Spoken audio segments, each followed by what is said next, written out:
Huntington's disease, Todd here. I heard a gentleman speaking the other day, and he was talking about Huntington's disease. The video was a little bit older, but he said a few things in that video that really sparked my attention and made me think of how it really is to the person that has it. So today I'm going to talk about Huntington's disease from the way the person experiences it, the person that has Huntington's disease, how the spouses and loved ones may deal with it through their eyes, and then also how everyone can handle it better. So kind of break this down into three parts. It might be a little bit longer, but I just want to stress to everyone that Huntington's disease is complicated, but it's not impossible. It's very complicated to explain to someone, but it's not totally impossible to understand. Every day they're coming out with more and more information, so that's always helpful. But now if you told someone, hey, so-and-so got early onset Alzheimer's, you would kind of know what that meant. The same holds true, that if you told someone that, you had early onset dementia, you would kind of, you might understand that as well. But when you say you have Huntington's disease, it just doesn't really resonate with hardly anyone. So that means that, we all need a little bit more education on it. So, part of the reason I did this series of videos this month for Huntington's disease awareness was to make us more aware of the disease and how we can live with it and how we can get along with it better. So, there was someone in our community that had early onset Alzheimer's, and if you were to tell your neighbor that, they would just accept it and go, oh my gosh, I hate to hear that. She was a very prominent member of the community, and she passed away quite quickly from that disease. But if you told someone that you had Huntington's disease, they wouldn't necessarily understand it. But from the standpoint of the person that has it, it is really a lot like, dementia. And it has all of those things. But along with the dementia part of it, it has the movement disorder. It has, the psychological and emotional things.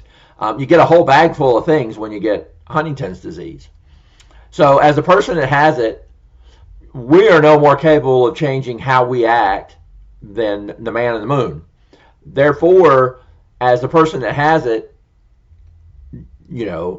sometimes we don't even know we have it, I guess. Some people don't know that they have it. They won't accept that they have it. Some people have it way worse than I do, and some people, may have similar symptoms that I do.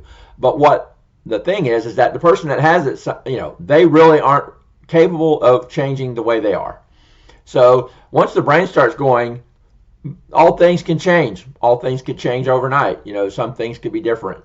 I said in one of my videos early on that it's not the person, it's the disease.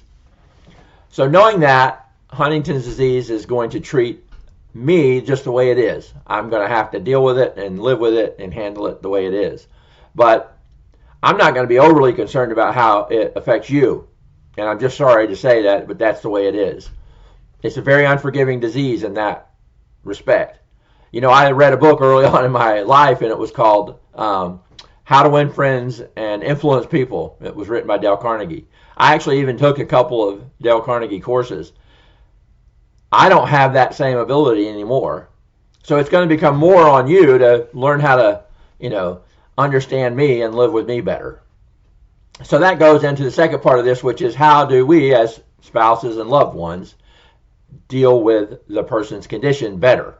Now, I had to deal with my mother. I, spent some time with my brother. So I do know as a caregiver that part of it as well. Now, my mom had an awesome husband, which was my dad. He's my stepdad. But that being said, she had that man in her life, and he took care of her all the way till the end. But you as a caregiver, loved one, family member, kid, friend, you have to understand that Huntington's disease is unpredictable, but it's not understandable. You have to learn more about it. You have to do some more research. You have to get online and find out things about it. There's a lot of resources out there now, but you're the one that's going to have to change and grow and become different. You're the one that's going to have to learn how to win friends and influence people. And I might suggest that book is something that you might want to read just as a personal growth thing anyway. It never hurt me a bit. it was funny when I got into sales, my mother had me go to take that Dale Carnegie course because I wasn't doing very good getting along with people. I learned a lot through those books, and to this day, I still use those tactics in my life. I'm not nearly as successful as I once was. So you're the spouse, the loved one, the family member. You're the one that has to understand Huntington's disease is something you're going to have to learn to live with. I mean, deal with. Live with too, but deal with. So again, your spouse can't change, only you can. So let's say that that's the deal. The spouse is what he is, her, him, them, and you are the one that has the opportunity to change. So here's what I suggest. As the final part of this, you need to start thinking of better ways to handle the situations that your loved one puts you in. Don't take it negatively. I know that's hard, and it's hard to even comprehend. Don't take it as someone coming after you. Don't take it as someone not liking or loving you. Your Huntington's person loves you, cares for you, always has, always will.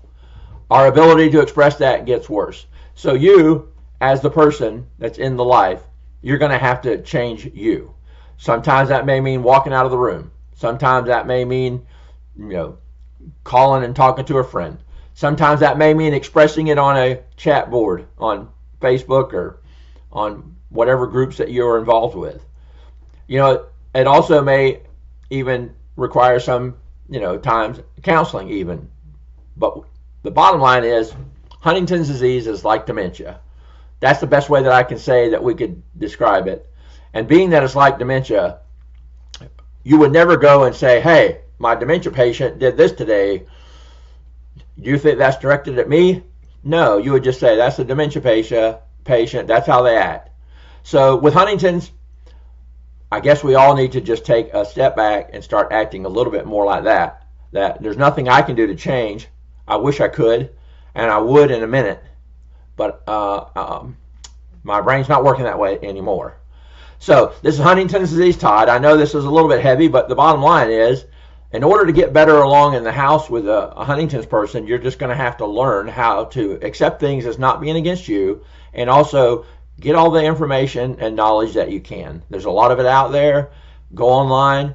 You're going to have to be the educator because the community doesn't understand it. And if you want to tell someone what Huntington's is really like, just tell them it's just like early onset dementia. My spouse or loved one is losing their brain. I don't know if that's the nicest way to say it. They're losing their cognitive ability. That sounds more professional. Huntington's disease, Todd. Go to my page, like and subscribe, and then get some notifications so when I come out with a video, you'll hear it and see it. And that's it for today. And I hope everyone can get along better with their spouses.